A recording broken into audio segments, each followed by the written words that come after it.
Hi, I'm Carolyn Baker, and June 12 through 14, 2015, I'm going to be gathering with some friends in a beautiful place in nature in Providence, Rhode Island.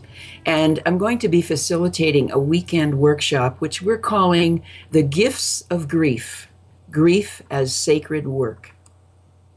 Every human being is carrying grief about something: a lost loved one, the loss of a relationship, an unexpected illness, the loss of hopes and dreams, and much, much more. But all of us are certainly carrying grief about the loss of our planet's ecosystems and the extinction of some 200 species per day. This culture constantly sends us messages that prevent us from grieving, mostly shaming us for feeling grief and telling us to man or woman up and put all of our losses behind us, as if that is actually possible.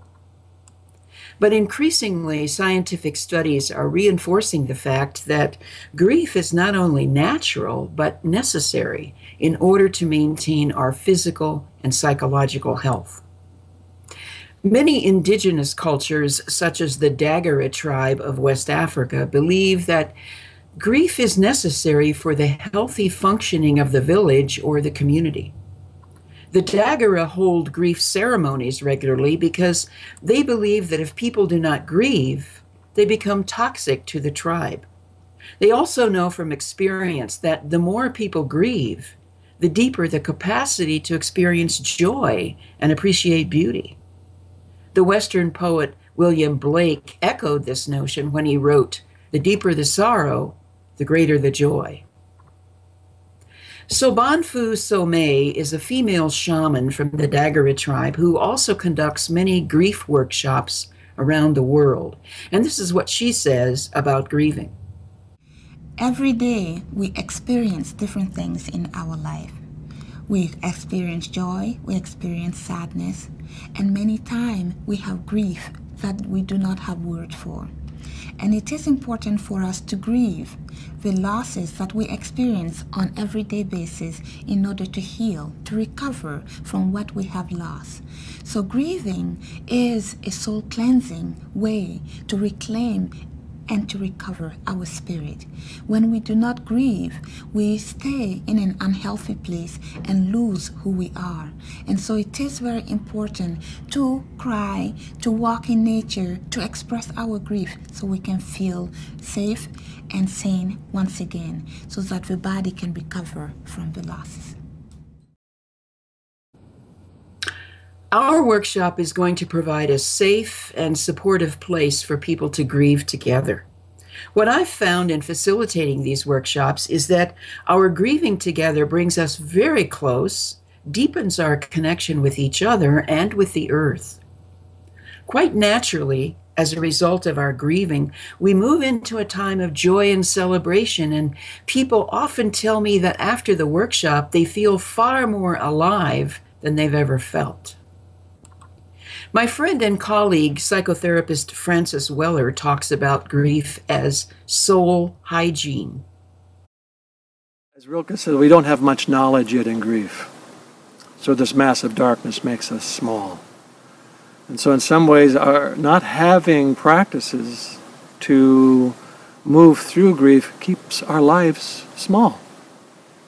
I consider grief a threshold emotion.